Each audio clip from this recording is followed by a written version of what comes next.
So this sort of rounds out our circuit. So I posted already the boot camp assignment for chapter 6, and it kind of goes over the rest of the circuits, and it kind of rounds it all out. So this book kind of chunked it up a little bit. My old book had the tube in one chapter and the whole circuit in another chapter, and I kind of like that, but it's good to have it broken up a little bit. It just made things, I don't know, chunky, I guess. I don't know. But, so the boot camp assignments kind of go over all of that stuff again, even though you've already been tested over some of it. It just kind of helps tie it all together, okay? So it has everything broken up. There's like a primary, secondary, and then the filament circuit. And so we'll see here today how those are broken up, all right?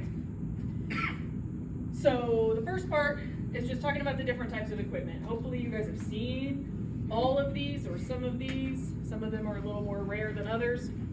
We know what diagnostic rooms look like because we have 3 of them. But other diagnostic rooms that have a slightly different equipment would be like cardiac cath or interventional, and then fluoro is a little different. This room does both. This is just like our rooms, but we have an added fluoro tower right here. Who's seen fluoro already at clinicals? Right. At least you know what the room looks like though. So that big tower, you pull it out across the patient, and it takes the live pictures that way. But there's also the regular X-ray tube that can come over and you can do the regular stuff. Most machines that we're going to be using in diagnostic are going to have MAs from 10 all the way up to 1200, a wide range of seconds that are available for your exposure time, and then 25 to 150 kVp. I have never used 25 kV. That's impressively low. Even working at Children's Mercy, the lowest kV I ever used there on a person was, I think, 50, and that was on like a little tiny baby chest. There was one time where I used something in the 40s, and that was because I was just taking a picture of a liver, just the liver, that they had taken out of the patient that was no longer working. And they shot some contrast in it, and I took a picture, and I was like, what in the hoot and tar technique am I going to use for a liver? Like, I have no idea. So I think I did like 40, 45 or something at 0.5. It was crazy. Just enough to see the contrast. They wanted to see, this patient had like, that was their second liver. They'd already had one transplant, and that liver didn't take. They had another one, and that one didn't take. So this was the second liver, and they wanted to know what the deal was. Huh? Enough to get that. Well, that's possible. So yeah, then that was they were getting their third one. When they took the second one out, they called and said, "Can we just have a picture of a liver?" And I was like, I guess. That sounds weird, but okay. So anyway, sorry. Then, so that's diagnostic, right? We're treating things. We're trying to not treating things. We're trying to find things, right? We're trying to diagnose. Then there's therapeutic radiation. So radiation therapy. They use X-ray, some electron therapy. They are operating in much higher voltages. So this is using megavoltage most of the time, not even kilovoltage. So I was saying we don't go up to 250, we don't. But they're going up to much higher than that, megavoltage, okay? So that's therapeutic, that's when they're treating cancers, okay?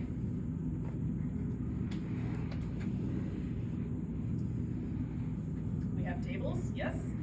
Sorry about the background on that picture. That was the best one I could find at the table controls. But what we have to have in an X-ray table is the most uncomfortable thing in the world, right? Every patient tells you, oh, why is it so hard? Why can't you warm it up? If I could make a padded, heated table that we could use, I'd be a bajillionaire. Somebody can do that. Not me. But they gotta be radiolucent. We can't have anything in the way that could show up on the X-ray, right? Because the table's always between your patient and the X-ray image receptor. So they're typically going to be made of carbon, graphite, fiber, and that is something that the X-rays can easily pass through. Really, really low energy ones could probably be absorbed by it, but the really, really low energy ones are going to be absorbed by the patient and really make it to the table, unless there's a bunch of air around it. They got to be easy to clean, hard to scratch or dent. Have you seen like tile countertops in houses? Does anyone have those? They drive me crazy. Like, how am I going to get that clean? If there's blood from chicken soaking into the grout, it's going to drive me crazy. It would be the same with an X-ray table, right? If somebody poops on the table, if someone pees on the table, you have to be able to clean that up. You want very few crevices and cracks for anything to get stuck in, because everything you can imagine is going to happen on that table. So they have to be easy to clean. There's going to be at the Bucky tray, which you are familiar with, there's going to be probably, most machines are going to have automatic exposure control, which is called AEC. Who's heard anybody say that at clinicals yet? AEC or photo time? Has anybody heard photo time? That's like the old word, which we'll talk about it at the end of this. The end of this chapter, and then all of chapter 7 is about it. And then there's going to be a grid. Sometimes it's removable. It should be removable. Sometimes people think you can't take them out, but you can. So those are in the table. Some of them are going to move by controls and motors. Others have the floating tops. We have, what do we have here? Yes. Has anybody used a controlled one with motors that's got the buttons like that? It's fiddly, right? Man, once you use a floating table, you're like, God, I don't want to ever have to push these buttons again. But it is nice because you can rotate, or not rotate, but tilt the table. You can tilt the head up, you can tilt the feet up and do all different positions. That's usually more necessary in fluoro because you're trying to make the contrast do different things in the patient. But I kind of got ahead of myself. Tables are fixed or tilting. All of ours are fixed. We don't have a fluoro room, otherwise we would have one that tilts. Most of them are height adjustable. Typically fluoro rooms are not height adjustable. So they have the little footstool you can pull out, or they have a little footstool like this one that you can pull over and put it there for your patient. That's a sucky thing about fluoro. When someone that's super sick comes in and they come in a wheelchair, and then you and 3 other people are trying to get them on the table. So it's always nice, even if the patient could probably sit in a wheelchair, ask them to bring them down on a bed. If that way it's a little bit easier. You can raise the bed up and slide them over onto the fluoro table that way. And then sometimes you'll see footboards, shoulder supports, hand grips, compression boards. I've not used a compression board that's attached to the table. We just kind of use these external ones that we just grab off the counter and use in fluoro. Hand grips I have seen. So if you've seen fluoro where they have tilted the table, like for an upper GI or an esophagram or something, it's nice for the patient to have something to hang on to, otherwise they feel like they're going to fall off. And then shoulder supports can kind of help them stay up on the table. Usually there's a lap belt you can put around them. It just kind of sucks. A lot of times you won't see any of that because you don't want to get barium all over it if we're not using it. So sometimes they're hidden up in the cabinet and then people forget they're there, so then they never get used. But, oh, hi observer, sorry. All right. I just saw a new face. I was like, ah, get up, observer. Any questions about any of that?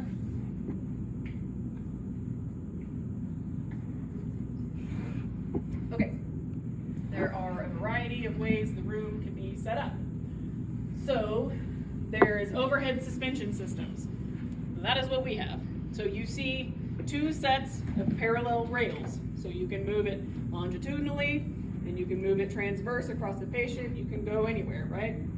The telescoping column helps you adjust your SID. That's lovely. There is a floor to ceiling support. So this one has rails on the floor and on the ceiling. So for longitudinal movement. So a lot of times those rooms will have the wall stand like directly at the foot of the bed. Obviously there's some distance to get the patient in and out, but that way they're just stuck on that one longitudinal rail. So they can go to the table and then be pointed 90 degrees up to go to the wall stand. And then there are some that are floor support only, and then there's a floor suspension system, and this is when there's a column mounted on the floor. So here are a couple of those. This one is the floor suspension system. So it's not attached to the ceiling at all. It just travels along this track on the bottom. But then you see the wall stand is right at the foot of the bed. So then you just turn it 90 degrees and you can do your upright stuff.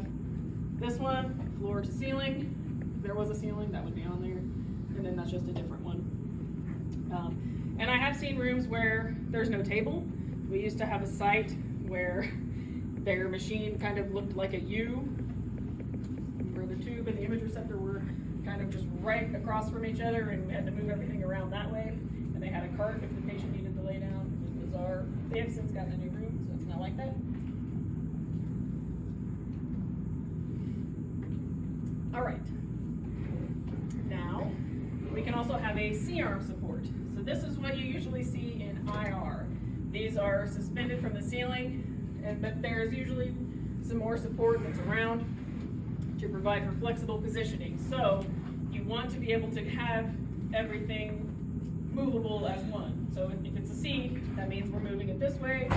The tube and the image receptor are always right across from each other.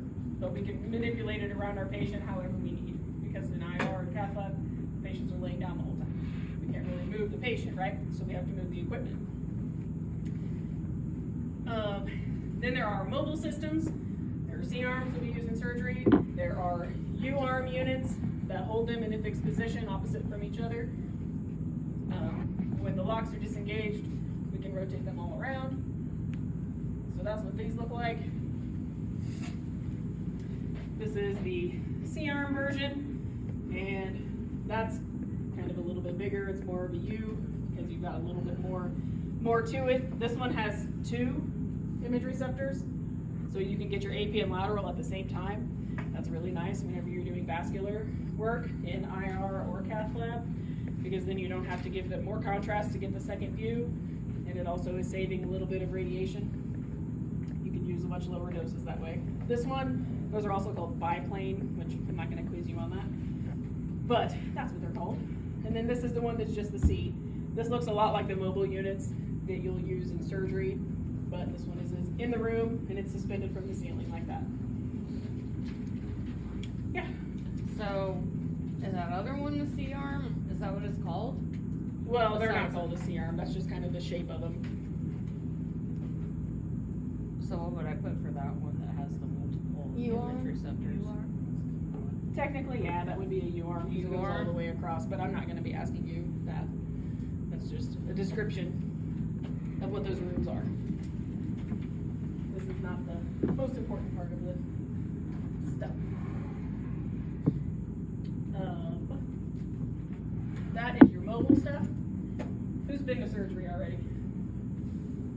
Just a couple people. I mean, it's okay if you don't go this semester because you're not learning it until next semester anyway. Forget how bloody hot it is down here. It's cold in my office. So this is the one, this is on here because this is the one that we have in our lab. So this is the one that you'll be practicing on next semester with Russ-Ann whenever you guys start doing it. And then this one is just another variety. This is a Siemens one, but I liked it because it shows you the monitor. So there's 2 pieces that you're trying to move around. The monitor usually goes somewhere nice where the surgeons can see it. Half the time they want to put it somewhere where you can't see it. And you're like, I kind of need to be able to see it too. And then you have a manual switch with your hand, but then there's also a foot pedal. Some surgeons like you to throw the foot pedal under the table so they can expose whenever they want. Alrighty. So, upright units. Most rooms are going to have both. I have used rooms where it was just an upright unit because the only thing we ever did in that room was chest x-rays. It was in the pre-op surgery area where when everybody came in to get their labs done before surgery, if they were having some type of cardiothoracic surgery, we had to do a chest x-ray. And so we had a room just for chest x-rays over there. All we did. So it looked like that. There was no table. There's still going to be an IR holder or a bucket unit, just like on the tables. They can be tilting and non-tilting. We have both here. And they're typically going to be the AEC sensors. So what we mean by AEC sensors is these little circles on this one. So back there, you see the 3 rectangles. Those are the AEC sensors. And so we'll talk way more about what those do and how they work very soon. Other stuffs, mammography units, that's the picture on the top. Those can tilt any way. Like if it's like this right now, it tilts side to side so they can get all the different views they need. There's like 900 different mammography views, which is kind of impressive. It's like a very simple structure, but you can take all the pictures in the world, a lot of them. And then here is a panoramic dental unit. Who's had one of these done? Yeah, pretty much all of us, yeah. And then the regular like spot film for dental units are much smaller, and I didn't even put a picture on here because that's the cooler one. You would actually probably use these. We did, when I worked at Children's, we did those. They had other stuff in the dental clinic, but if somebody in the ER got knocked in the face, we would try to do this instead of a CT, unless it was bad enough that they did need a CT, so. And then obviously there's CT machines too. Has anybody seen a Panorex yet? Not yet, okay. While we're on the subject, if your site has a Panorex machine, that does not count as your mandible comp. It has to be the actual mandible views. So don't get too excited over these. They are cool, but you probably need to learn how to use the machines, but they don't really count toward any comps or logs for us, unfortunately.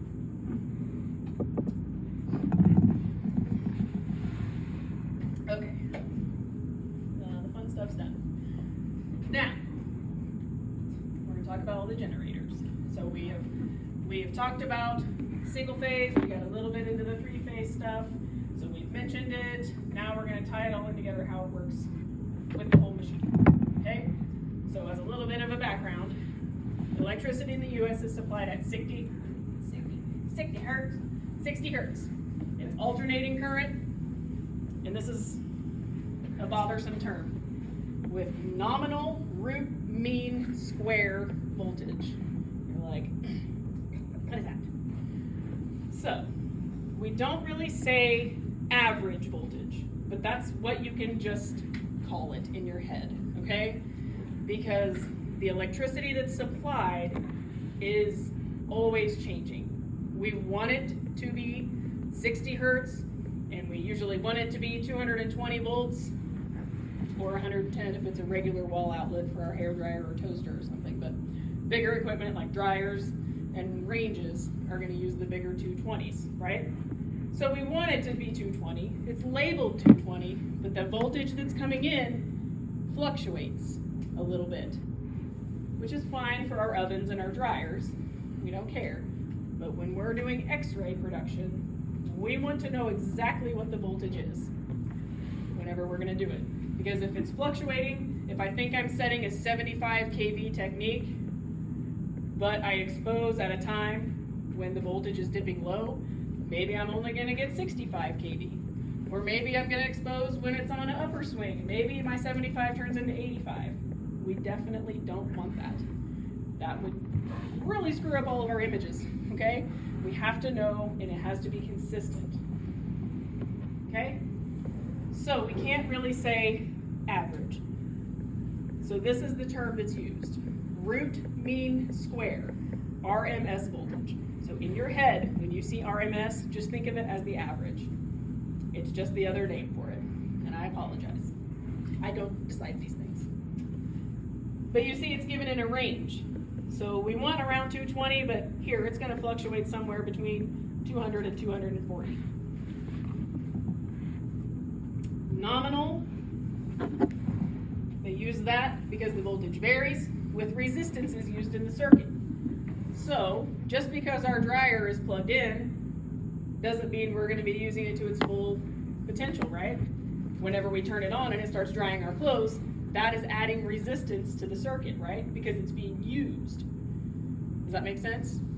So the voltage is going to vary based on resistances. And if we plug in 5 dryers to the same one, that's a whole heck of a lot of resistance, right? If they're all turned on and running at the same time. Okay? So that's where the nominal part comes in.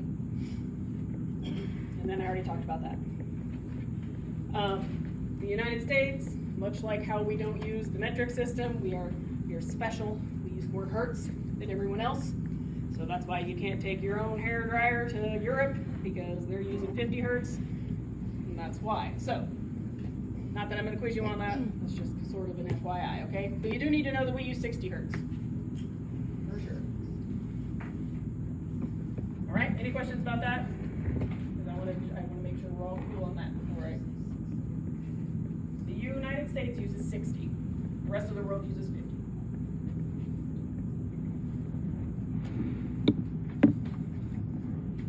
Okay, so we're talking about single phase power right now. So there's the little symbol. That's how we know we're talking about single phase. There's one. So there's one line coming in, and it's carrying roughly 220, 240 volts at 60 hertz. That's what we start out with. This as it's going, because we always have sine waves to kind of think about this, right? As it's flowing, it is allowing the potential difference, or voltage, remember there's 5 words for everything. It's allowing it to drop to 0 with every change in direction, because it's alternating current, right? So every up and every down, it's changing direction. So that's allowing the voltage, that's what the line is, to drop below 0. We don't really want that. So picture A at the top shows an unrectified single waveform. How do I know that one is unrectified? Right, that line is dropping all the way down. B, the picture below that, is a fully rectified single phase waveform.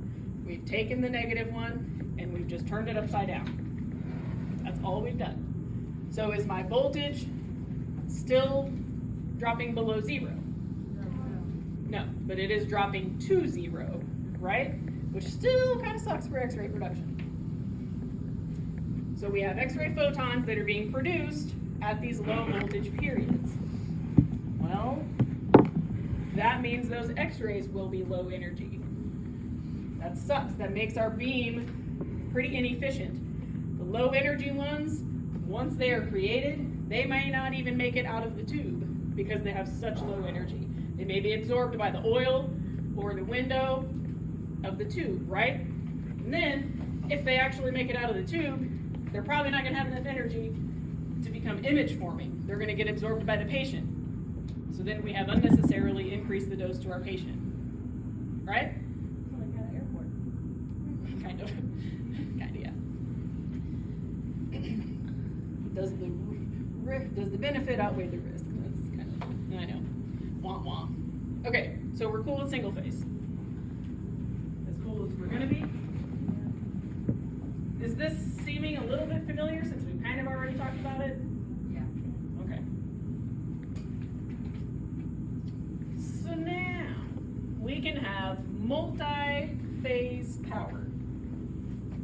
It is usually going to be 3 or 3-phase. That's the other word for it, okay? Now we have 3 lines coming in, and they all have their own currents, right? They are each carrying 110 to 120 volts. They still have 60 hertz.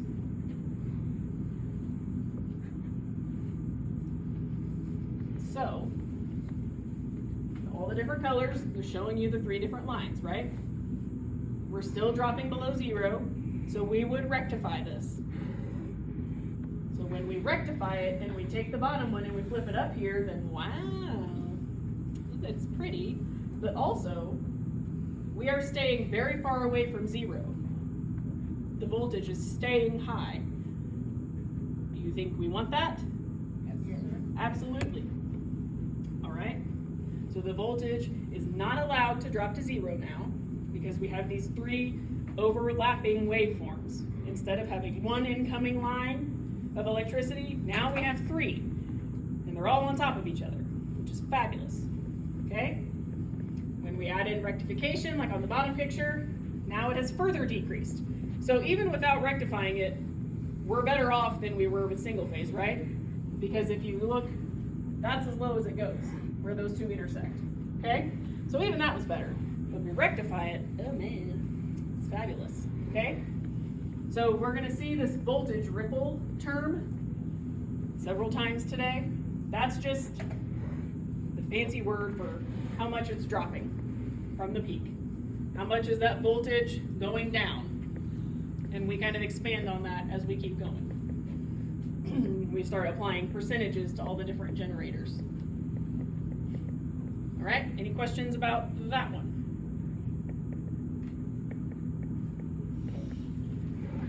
The voltage ripple is what and how much it drops below the peak.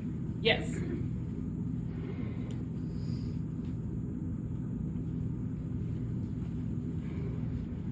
So if, I'm going to go backwards. I'm kind of getting ahead of us, but just not very far. So if this one is dropping all the way to 0, our voltage ripple for single phase is 100%. It is dropping 100% of the way down. It's going all the way to 0. so here in a couple minutes, we start applying percentages to the other generators. The single phase or the three phase and the high frequency.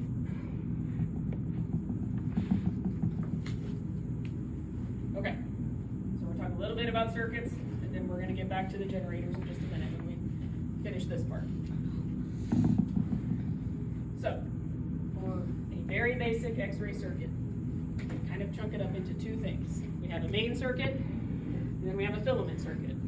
So our main circuit is supplying the X-ray tube with properly modified power. It wants to make X-rays. That's what we need, okay?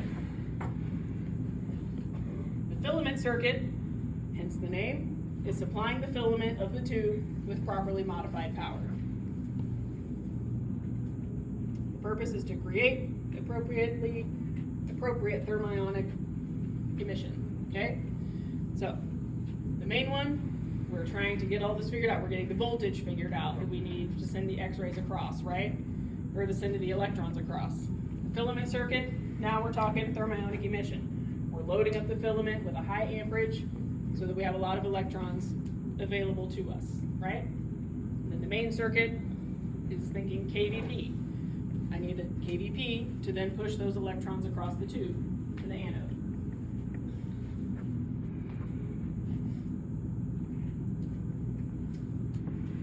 So there's a few components to this first part of the circuit that we need to talk about. So this picture is not from your book, and there is a component here that your book doesn't mention, and I don't know why it doesn't mention, but it is important. So, we already said the main circuit, this is going to modify incoming line power to produce X-rays. So this is like the very first thing when that electricity comes from the wall. This is the first place it goes, right? There's a main switch, right? Our main switch is over here, and the breaker is right here. So this is our breaker for this machine. All three rooms have them. That'll shut them off. That's enclosed in the electrical power box. It looks lovely. Okay? We gotta have those. Now the next thing is a line monitor. And so this is a line monitor. Also later on they're called meters, and we'll talk about those. Okay? So that line monitor monitors incoming power. We need to know what it is, right?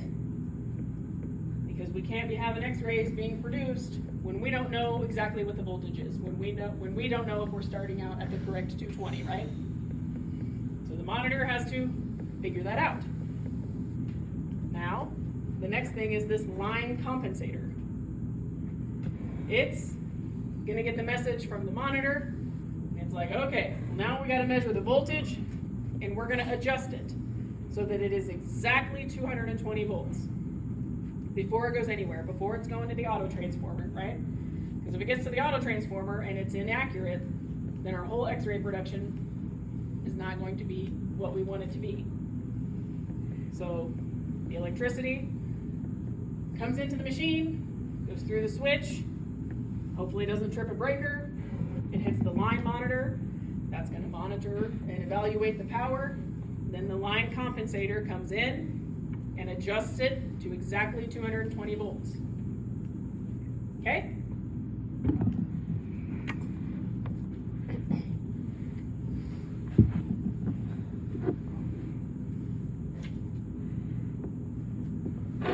So the exposure switch is part of all of this, right?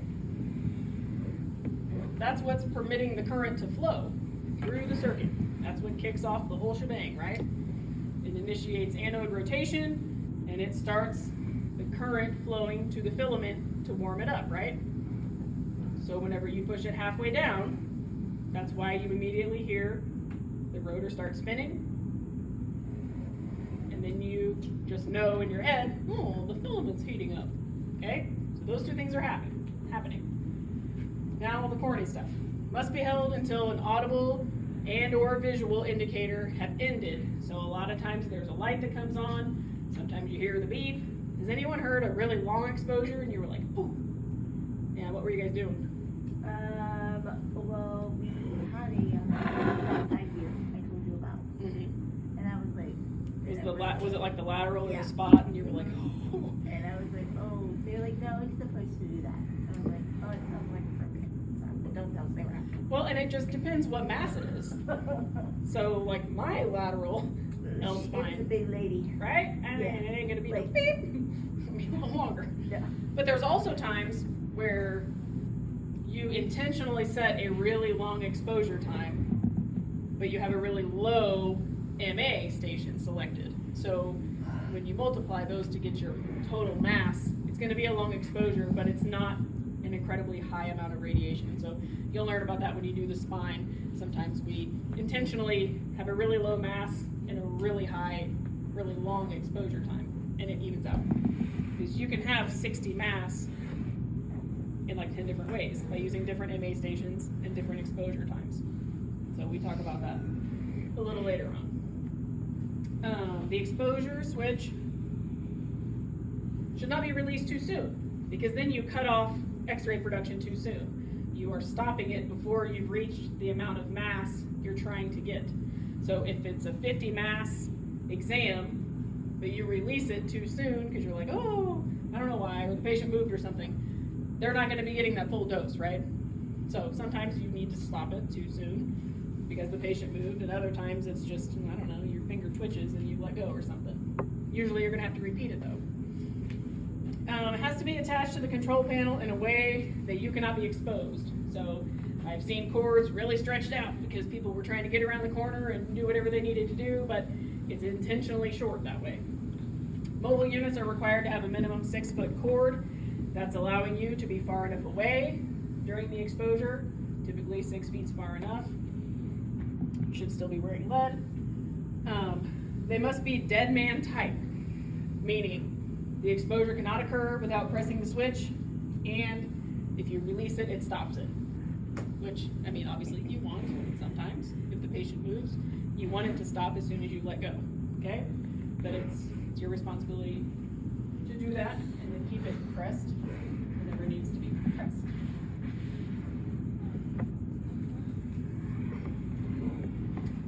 So within the main circuit, we have a timer circuit.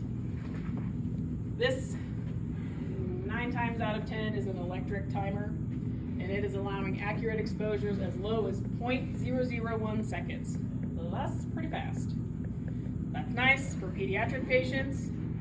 Even like at veterinary hospitals, you can imagine how much fun it would be to x-ray a dog or a cat or any other critter that does not want to be x-rayed or held down. So fast exposure times are great when you need them, okay? They're milliampere second timer. This means it's measuring mass levels, and when that mass level is reached, a capacitor discharges and shuts it off. Stops the exposure. That's all it is. That's as simple as, or about as complicated as we need to get with the timers. All right? They're electronic. They allow for short times if we need them, and it's a capacitor discharge. So it's kind of collecting charge, right? That's what capacitors do. They accumulate it and hang on to it until a specific point, and then whenever it discharges, it shuts off the exposure. The other kind of timer is what we're going to talk about just a little bit at the end of the lecture, and then all next chapter, and that's the automatic exposure control timer. All right? Get to that soon. So the filament circuit. Talked about this several times, so hopefully none of this is too bad. So this one is modifying the incoming line power to produce amperage necessary for thermionic emission at the filament. What kind of transformer is in the filament circuit? Yes. Sorry. I was thinking up because of the amperage. Doing what I tell you guys not to do. Yes, so it's a step-up transformer. No, it's a step-down. God bless it. See, I'm making fun of myself. I messed it up again. So the MA stations are super adjustable, all right? Sometimes they go down to 50, sometimes 100 is the lowest that you'll see. It just depends on the manufacturer. But then you can do as many as you want, all right? Any combination of these MA stations and a certain amount of exposure time, you can have all the different mass levels in the world, okay? The most single-phase units, though, do not go above 500 MA because they just can't handle it. That's too much, right? In order to have an MA higher than that, you really need 3-phase. So there are meters within the circuit to measure the amperage to ensure accuracy before it enters the step-down transformer, before it goes to the filament. That's another place we want it to be accurate, right? We don't want to not be sure about what we're making, right? So if there's even just a little bit of inaccuracy with the MA, once it goes through and we start producing X-rays, what could happen? So if I'm trying to have a 10 mass exposure because I'm doing a lateral C-spine, if there's just a little bit of a difference in the MA that is sent to the filament, what if it's making way too many? And I think I'm setting a 10 mass exam, but really too many electrons are boiled off with thermionic emission, and then the KVP is applied, and now I've actually got a mass of like 20. Not cool. So we have to have the meters in there to ensure that it's accurate. You gonna like it? All right, so any questions about that? So here's, yes, so this is the same picture that's on 102 in your book. So we're chunking it down a little bit smaller, but this is what kind of goes with RadTech Boot Camp, so that's good. So you have the main X-ray circuit in blue, and then the filament circuit is down here, right? Now, that main circuit is split, but it goes with the transformer, the high voltage step-up transformer. So everything on the primary side of that transformer is the primary circuit. Yeah, so but, I mean, it is the auto transformer, yes, but it's also the switches and the meters and all of that good stuff. Now, the secondary side, where we have rectifiers, where we have the tube, where we have stepped up the voltage, that's the secondary side, or the high voltage side. So make sure that you can understand the question, whether it's using primary, or whether it's using secondary side or high voltage side, okay? Because every book is different. The registry is probably going to use both. So that's why I'm telling you, the 10 different ways to say it. So secondary high voltage, which makes sense because it's the secondary side of the high voltage transformer, right? So don't let that confuse you. Okay? So there's lessons for boot camp that are each of those sections, primary, secondary, and filament. And I really like them. They explain it very well with those. I know some people love boot camp, some people don't like it, but I felt like those three were very good. Okay, so we're gonna go through all of these things. Granted, it's right there in the book, but we need to talk about it too, briefly. Let's see, 11 slides and 45, okay. So number one, what do we think number one is? Main breaker, right? So that's where it's coming in, that's what the little squiggles are, that's the main spot. Number two, anytime you see a little, is there a question? No? Oh, okay, this one. Yes, so anytime you see this, it's a switch, okay? So if it's open, we have no flow E, right? Whenever it's closed, then we have the flow E. So, but that's how we see it. Don't think this is broken. That's just how they're showing us that it's a switch. All right? What's number three? How do you know it's not one of the other ones? The dials. And one side, they have the coils and then the. One coil, and it's got the steps, taps. Yeah, taps, that's what I was looking for. Fabulous. Number four, it just looks like a wire, but that's where the timing circuit is. Number five, Step up. yeah, how do we know it's step up, other than the fact that we talked about it like 12 times? Totally. Yes. Number six. Rectifiers, yeah. Number seven, now we're jumping down to the filament circuit. It just says it's the filament circuit, lovely. Number eight, Step down. right, I'm not gonna ask you why we know, because we know. Number nine, Yeah, I think it's just that we can just generally say cathode because we're not really doing too much tube stuff right now. Yes, so cathode's fine, filament side, whatever. And then 10 would be your anode or the induction motor, rotor, stator. The book kind of has it broken down, but I do have some blank circuit diagrams. I put them on Canvas and I printed some, so I'll hand them all out to you guys so you can kind of practice with yourself labeling those. We're gonna play the test then, I'm thinking. Okay. Alright, so I told you we were getting back to the generator. So the generator is what's in this big cabinet over here. And like in the DR room, it's kind of shoved back in the corner. So this is where transformers and generators and all the magic happens in there, okay? So, for the single phase generator, we sort of already talked about voltage ripple. It's the drop in kV from the peak due to the particular waveform efficiency. It's just a wordy way of saying how far is it dropping from the peak, right? But it's indicated as a percentage. So the simplest example is comparing half wave and full wave single phase rectification, right? So we know it's single phase because there's only one line. We already know what half and full wave rectification looks like. They're still both 100% because it drops all the way down to 0, right? 100% voltage ripple. Great.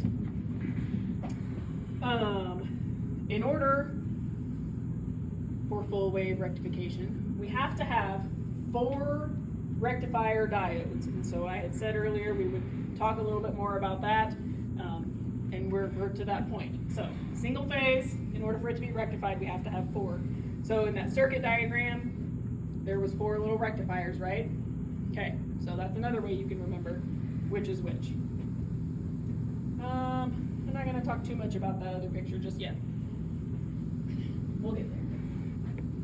Okay, so that was single phase. Now we already know what multi-phase is, right? It's usually 3. We have 3 separate lines coming in, right? They had 110, 120 volts. Okay, that's fabulous. So, but there are 2 varieties that we need to know about with 3-phase. There is 3-phase 6-pulse. So this is supplied. We have 3-phase current that's fully rectified by 6 diodes. So we said that single phase, in order for it to be fully rectified, needed 4 diodes. If we are going to try to rectify this 3-phase, if we use 6 diodes, now we have 6 pulses per cycle. What's a cycle? Up, down. Right. So I'm going to go back just a little bit. So, I think I skipped over this bullet. My apologies. 100% ripple, because we already said that part. But it drops to 0 twice per cycle, even when it's rectified. So we call it single phase 2-pulse, because it's still dropping to 0 twice in that cycle. All right? But so that's the pulses that we're getting. Now, if we have 6 diodes, we're still going to have 6 pulses per cycle. So that's where we get a 3-phase 6-pulse. Okay? Now you can also have 3-phase 12-pulse. So now, makes sense. We have 12 diodes, which is giving us 12 pulses per cycle. They're both fully rectified still, but you can see what we're getting. All right? So this is just showing you like unrectified, right? So now we have 3-phase 6-pulse. Our voltage ripple is a lot smaller, right? So every time we make these generators more efficient, we are going to have a smaller voltage ripple. Okay? Any questions about that? Really? Yes. So is it pretty much the number of diodes and the number of pulses per cycle? That's it now, and then we're going to talk about voltage ripple too, because that does make it a little weird. So, this is the full version of that last picture I said I wasn't going to talk too much about yet. So, this is the whole thing. When we have 3-phase, 6-pulse.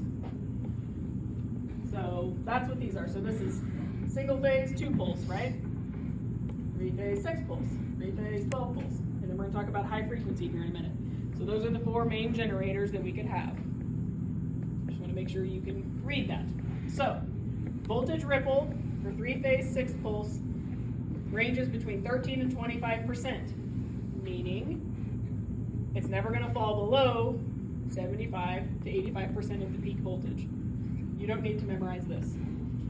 You do need to memorize voltage ripple for the different generators. 3-phase, 6-pulse produces roughly 35% more or higher photon energy than a fully rectified single-phase machine.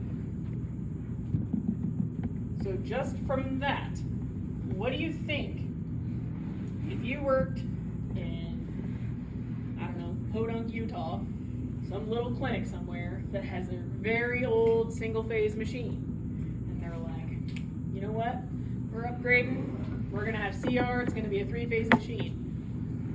What do you think you're gonna have to do with all of the techniques that you have in your head from using that single-phase machine? If we have a 3-phase, 6-pulse machine and it's producing 35% more in the photon energy. Lower your stuff. Yeah, you have to adjust your techniques dramatically, okay? If it's producing automatically a higher energy, maybe back when you were using 85 kV, now you can drop it to 70, 75. Because the machine is more efficient. It's making better x-rays for you to use for your patient, okay?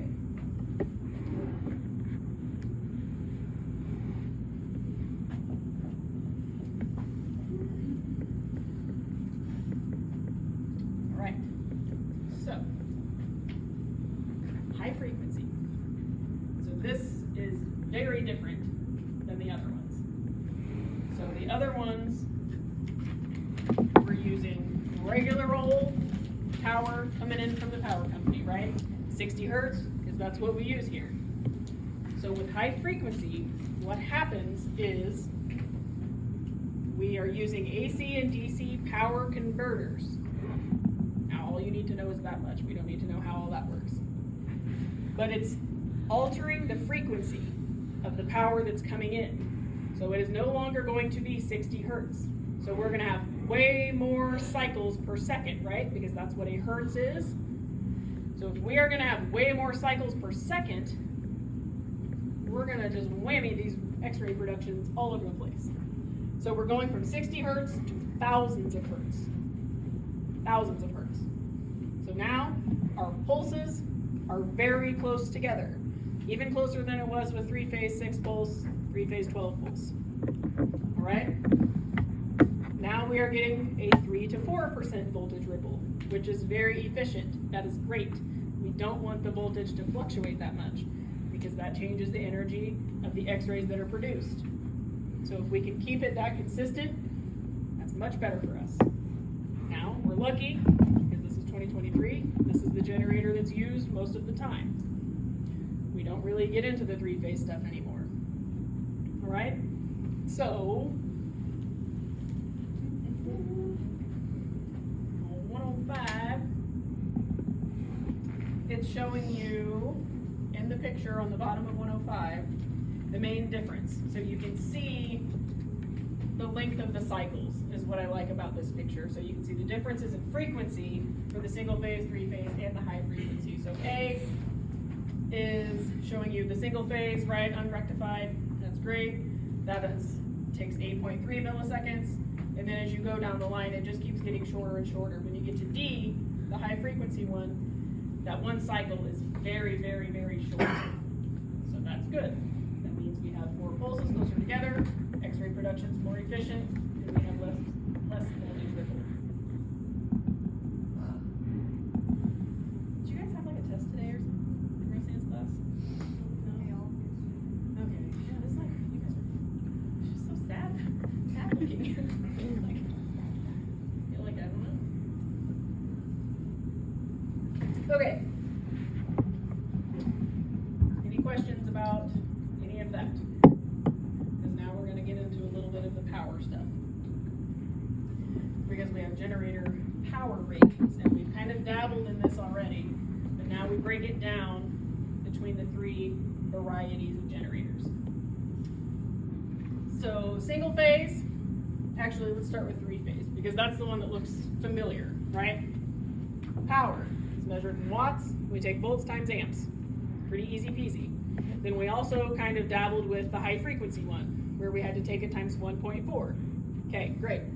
Well, single phase is real sad, not as good as three phase.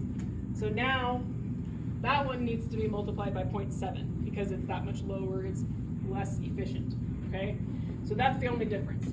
That generator rating is just basically telling us how good or bad the efficiency is of that generator and how it gets added into the power equation, okay? So, just remember that three phase is the one we're used to. We know high frequency was 1.4. Now single phase, we're gonna take it times 0.7 because it's gonna be lower. It's not as efficient. And because we are using kilovolts and milliamperage, we are using kilowatts typically for the label whenever we're doing these kinds of problems because they're much larger numbers, right? So the examples.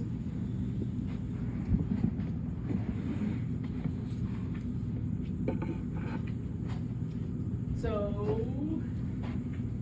sorry, whoever writes these.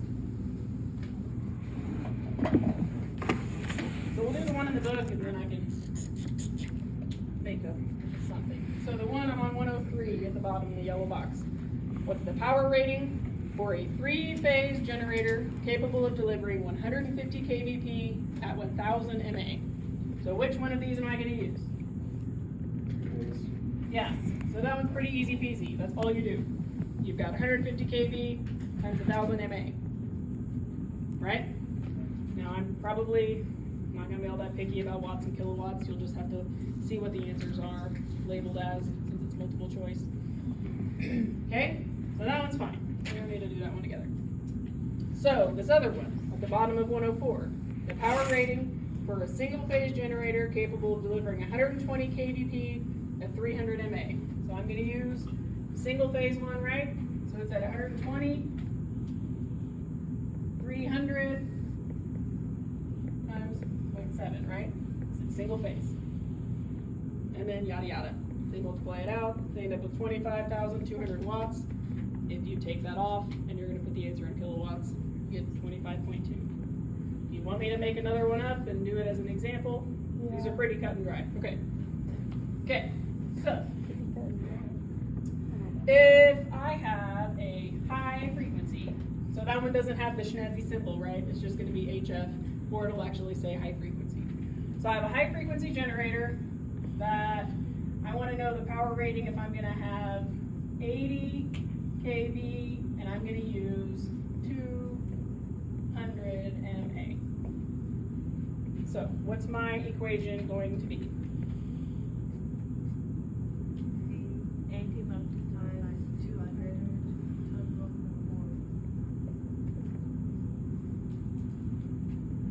Who's got a calculator? Because I ain't doing that in my head.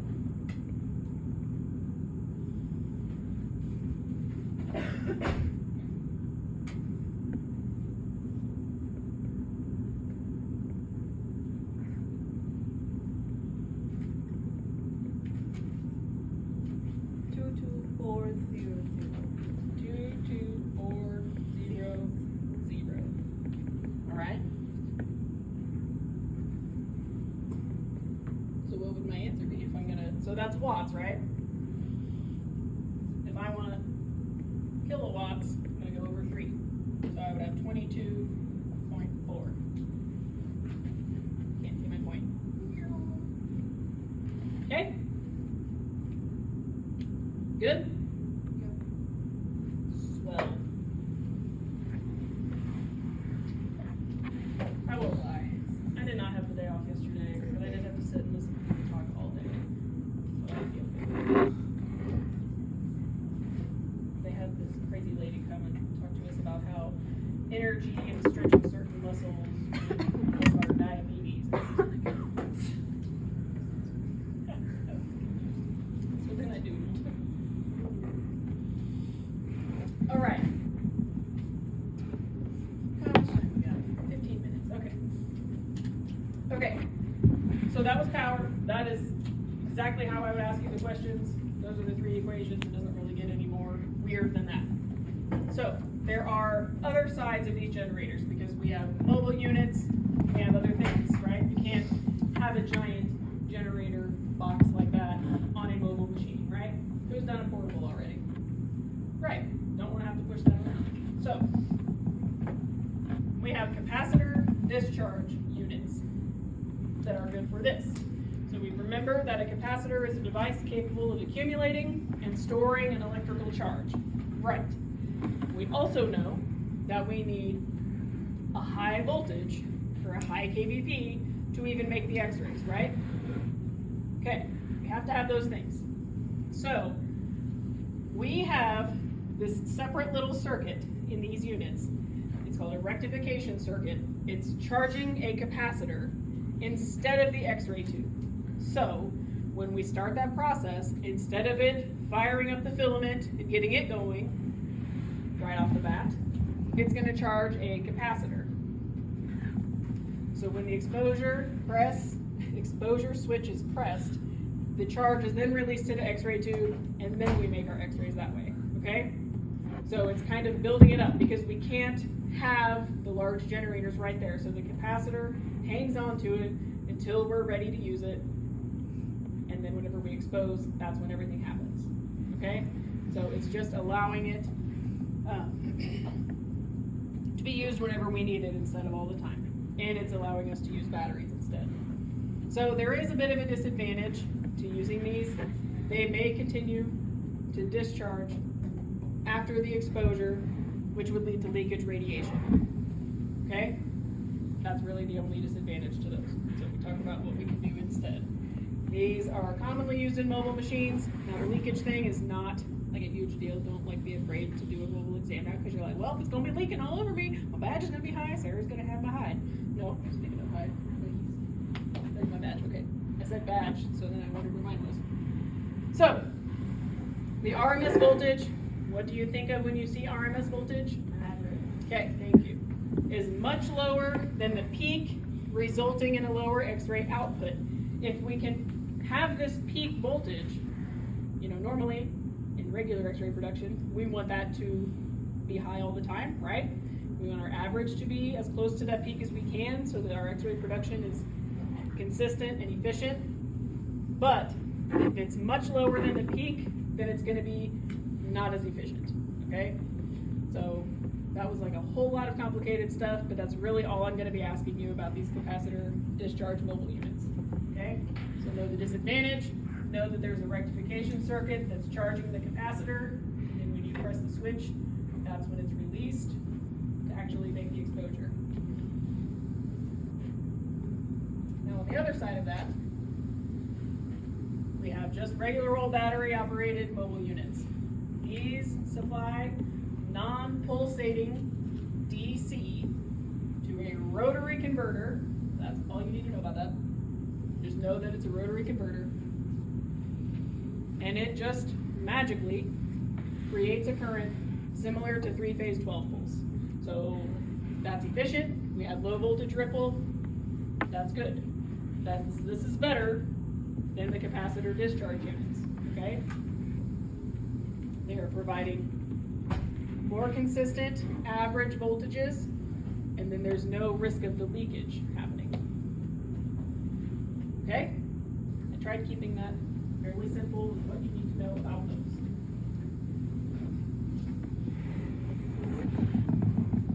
Are we good with that? Okay. So, now, these next 4 slides are just the introduction dabble into automatic exposure controls. So what these are designed to do is terminate the exposure based upon a predetermined exposure value.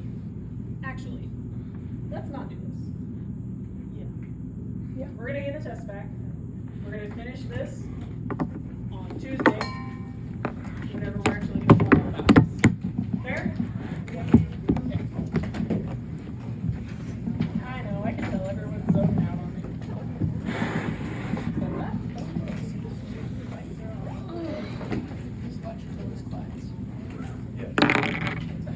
I don't even want to know what the question is. Or what you said to make him ask that question.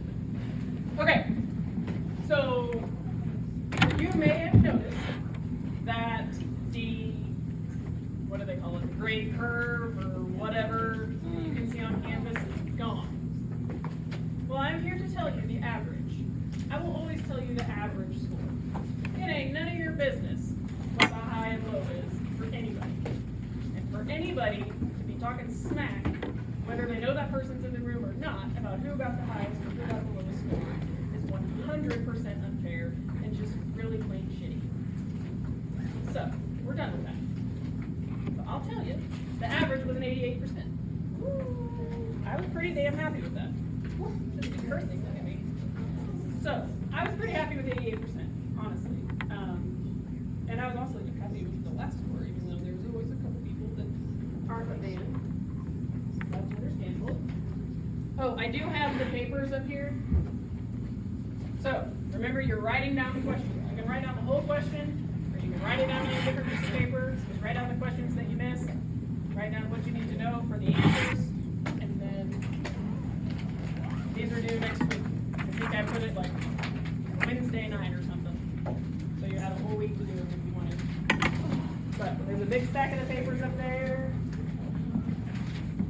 Can we get them, Sarah? Yeah, go for it. How many do you need?